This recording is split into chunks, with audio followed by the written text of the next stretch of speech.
나중에 현금화가 힘들더라고요. 전원주택 살아보면 조금 불편한 점이 있을 수 있어요. 이걸 미싱했어. 어떻게? 더 비싼 경우가 많아요. 사실 그렇지 않더라고요. 그게 바로 전원주택의 역발상이었죠. 역발상 시리즈 2 고고싱!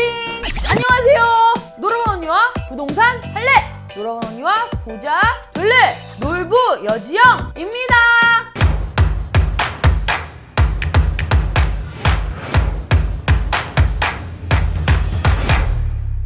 안녕하세요. 오늘은 역발상 시리즈 2 전원주택 역발상. 도대체 전원주택 역발상이 뭐요? 물어보시는 오늘도 뭐요의 주인공 출동했습니다. 자, 지금부터 역발상 시리즈 2 전원주택 한번 파헤쳐 볼까요? 고고싱! 우리가 생각하는 전원주택은 나만 잘 먹고 잘 살고 그림 같은 집을 지어서 내가 평생 아름답고 니캉네캉 잘 살려고 전원주택 지어서 사는 게 꿈이잖아요. 우리들의 사실 로망 아닙니까, 전원주택이? 그런데 전원주택 살아보면 조금 불편한 점이 있을 수 있어요. 일반적인 전원주택만 생각하고 일반적인 다가구 주택만 생각하고 일반적인 다세대 주택만 생각했던 분들 많으실 거예요. 그런데 많은 분들을 만나고 많은 분들과 소통을 하다 보니 전원주택이 살고는 싶은데 살고 싶은 마음에서 거주하는 마음에서 불안한 감이 있더라 이거야. 그 불안함이 뭐였냐? 나중에 현금화가 힘들더라고요. 그리고 전원주택이 생각보다 다가구 주택 짓는 것보다 더 비싼 경우가 많아요. 일반적인 사람들이 잘 모르고 전원주택 이렇고 다가구 주택 이렇고 서로만의 생각이 있어. 근데 이거를 알려고 하는 게 아니고 당연히 전원주택이 이만큼 드니까 다가구도 이만큼 들겠지 생각하시는 분들 있어요. 왜? 다가구에는 또 들어가는 용품이나 옵션들이 많으니까 다가구 주택 짓는 게 더 비싸겠지 이렇게 생각하시는 분들이 있는데 사실 그렇지 않더라고요. 그래서 저는 이런 컨설팅을 해드렸어요. 전원주택 살고 싶으시죠? 그런데 제가 주위에서 본 젊은 친구들은 전원주택 임대를 찾고 있는 분들이 많았어요. 전원주택 임대가 근데 잘 안 나와. 나만 살고 나만 거주하는 전원주택을 짓는 거지 임대 목적의 전원주택은 없더라 이거예요. 사실 몇 군데 있긴 있겠지만 정말 많은 것 중에 조금이었던 거예요. 공급은 많지 않은데 수요자가 대기하고 있을 정도로 전원주택 임대를 기다리는 분들이 많았어요. 그래서 이걸 어떻게 하면 좋을까라는 생각에 어느 날 문득 전원주택에 저 사람은 살고 싶어.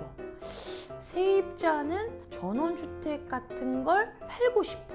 이걸 믹싱했어. 어떻게? 전원주택과 다가구 다세대를 믹싱한 거죠. 주인집은 복층역으로 전원주택을 만들었고요. 세입자 집을 만든 거예요. 그래서 세입자에게는 소형 아파트, 빌라에 전원주택에 세입자를 끼워 맞춰 버린 거죠. 1, 2층은 세입자를 살게 해서 세 받아먹는 전원주택을 만들게 됐어요. 그게 바로 전원주택의 역발상이었죠. 다 모든 분들이 안 돼, 여 대표 안 된단 말이야. 거기 누가 세입자가 들어가겠니? 라고 모든 분들이 저를 뜯어 말렸을 때 저를 믿고 함께 해주신 그분은 지금 보고 계시겠죠? 정말 힘들게 이뤘어요. 그런데 역시나 남들이 아닌 거에 하자고 했을 때 사실 세입자도 쉽게 들어갈 수 있었고요. 주인 세대 같은 경우엔 만족도를 가지고 지금도 너무 행복하게 살고 계신다고 합니다. 그런데 그 집은 처음에 할 때는 내 돈이 너무 없어서 엄두도 못 냈던 분인데 오히려 본인이 전원주택 짓는 비용에 얼마 차이 안 내게 세 받아먹는 전원주택을 지었어.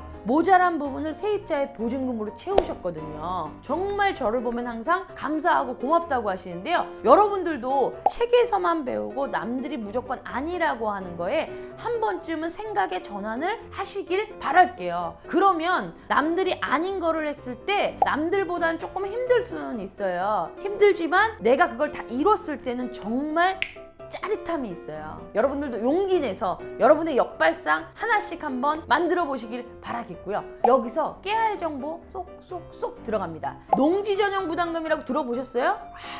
내 땅도 모르는데 무슨 농지 전용 부담금이 어찌고 뭐요? 몰라. 자, 전원주택을 지시려고 하면 전원주택은 사실 대지에 그냥 집이 있는 경우가 그렇게 많진 않아요. 내가 직접 지으실 때는 전답에 전원주택을 짓는 경우가 많은데요. 배보다 배꼽이 커서 토지값보다 더 많이 나오는 경우는 없지만 토지값을 예상 금액으로 생각했을 때 오히려 농지전용 부담금 때문에 허덕거리는 분들이 있어요. 내가 생각하는 금액보다 개별 공시가가 비싸게 나온다면 그 개별 공시가 대비로 농지전용 부담금이 나오기 때문에 오히려 본인들이 생각한 금액보다 부대 비용이 더 많이 나갈 수가 있어요. 여기서 농지전용 부담금 잠깐 설명 들어갈게요. 농지전용 부담금은 개별 공시가, 나라에서 정한 공시지가 곱하기 30%에 내 땅의 면적을 제곱미터 단위로 곱했을 때 금액이 나오는데요. 그 금액이 바로 농지전용 부담금이에요. 농지였잖아. 농지 목적으로 쓰는 게 아닌 농지 외의 목적으로 써야 되기 때문에 나라에 몰래 세금을 내는데 그게 바로 농지전용 부담금이에요. 그럼 농지전용 부담금의 계산법을 말로만 들었어. 숫자 한번 여기서 들어가 볼게요. 개별 공시가가 10만 원이에요. 제곱미터 단위로 10만 원 곱하기 30% 하라고 그랬어요. 그럼 얼마예요? 3만 원이죠. 3만 원 곱하기 내 면적, 제곱미터 면적을 곱하면 그 돈이 바로 농지전용 부담금인데요. 여기서 내가 개별 공시가가 30만 원이야.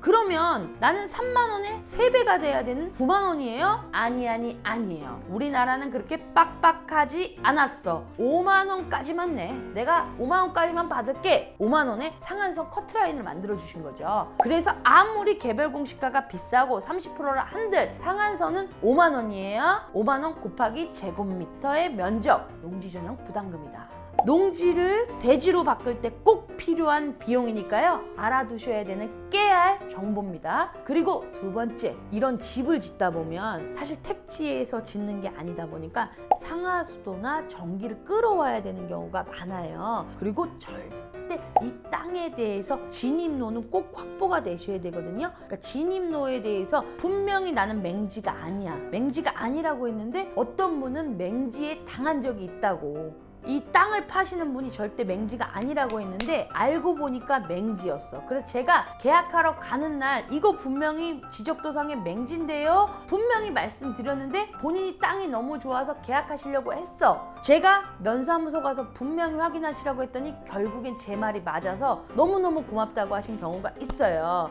지적도를 꼭 확인하셔야 되는 게 본인이 하셔야 되는 책임인 거예요. 그리고 교통의 편리. 내가 세입자를 집어넣어야 되는 게 역발상이죠. 세입자를 넣는데 내가 교통이 너무 먼 곳에 저기에다가 그걸 집어온다고 생각을 해봐. 세입자 안 들어가요. 세입자 안 들어간다고. 교통이 어느 정도 편리한 곳에 내가 생각했을 때 이 정도는 괜찮겠다 할 수 있는 곳. 근데 여기서 지역성을 버릴 수는 없어요. 저희 동네는 조금만 나가도 이런 뷰나 이런 게 있어서 제가 그런 역발상을 한 거고요. 여러분들은 여러분에 맞춰서 여러분이 살고 있는 곳에서 여러분들의 역발상을 하시면 되는 거예요. 저는 지극히 놀부 기준에서 제가 했었던 컨설팅을 말씀드리는 거고요. 그리고 주변 환경. 내가 있는 이 집에 바로 옆에 무덤이 있었던 거야. 근데 무덤이 보이질 않았어. 왜? 여름이어서 숲이 우거져 있으니까 그 뒤에 있던 무덤이 보이질 않았다고. 겨울 되니까 앙상하지 나뭇가지만 있으니까 그 무덤이 전체적으로 보이셨던 거예요. 그런 실수를 하지 않게 전원주택만큼은 7가지가 마음에 든들, 아니 10가지가 충족해도 한 번은 더 볼 수 있게, 돌다리를 10번이 아닌 20번 30번을 두들길 수 있게 다시 한번 현장을 확인하시는 게 제일 좋아요. 무덤 말씀드렸죠? 우사 가축 냄새 보통 냄새 아닙니다. 우사하고 가축이 키워지는 게 내 눈에 안 보인들 바람의 방향이 내 방향이라면 그 냄새 못 견뎌요. 그럼 세입자도 당연히 안 들어올 수밖에 없죠. 자, 이것들은 누가 해야 돼? 본인들이 어떻게? 현장에서 느껴야 돼요. Right now 했죠? 여러분들은 그런 실수 하지 않으시길 바라겠습니다. 자, 오늘 정리 한번 들어가 볼게요. 저는 뭐를 역발상했다? 전원주택을 역발상했다. 어떻게? 새 받아먹는 전원주택을 구상했던 거죠. 컨설팅을 해드린 거예요. 무조건 전원주택은 나만 사는 집이 아닌 세입자를 집어넣어. 그런데 전원주택 짓는 비용보다 다가구주택 짓는 비용이 조금은 싸더라. 그리고 내가 부족한 그 돈을 세입자의 보증금으로 충당할 수 있었어요. 그래서 나만의 전원주택을 어떻게 새 새 받아먹는 전원주택을 기획할 수 있으셨던 거고요. 전원주택은 외지에 지을 거 아니에요. 외지에 지으면 주차장은 당연히 확보가 되겠죠. 나머지 공간에 나만의 텃밭도 만들고 나만의 정원도 만들고 나만의 주차장까지 활용할 수 있었어요. 세입자 들어오는 거 쉬웠어요. 왜? 전원주택은 공급이 많지 않아요. 무슨 공급? 임대 공급이. 그 임대 공급을 수요가 있는 사람들에게 맞춰줬던 거고요. 그런데 이 세 받는 전원주택에 꼭 알아두셔야 되는 거. 농지전용 부담금 계산하는 법 알려드렸죠? 그리고 두 번째, 교통은 무조건 편리해야 됩니다. 교통이 편리해야 되고 꼭 진입로 확인하셔야 돼요. 맹지일 경우 있어요. 절대 맹지인지 아닌지 확인하고 땅은 사셔야 돼. 현황도로 확인하시고 지적도 확인하시고요. 내가 살고 있는 그곳의 주변 환경은 내가 수시로 가서 확인하셔야 돼. 그냥 제 말만 듣고 얘 말만 듣고 딱 보고 홈쇼핑 아니라고 했어요. 자, 여러분들도 여러분들만의 역발상 하시길 바라겠고요. 지금 저는 제가 가지고 있고 제가 살고 있는 이곳에 저만의 트렌드로 저만의 브랜드를 만들어서 놀부여지영은 자기가 했던 걸 역발상했던 걸 여러분들에게 전달하는 거예요. 여러분들 오늘 영상 좋으셨으면 좋아요, 구독, 알림! 우리 모두 부자 되자! 어떻게? 오늘도 희망열차 출발합니다. 뽀!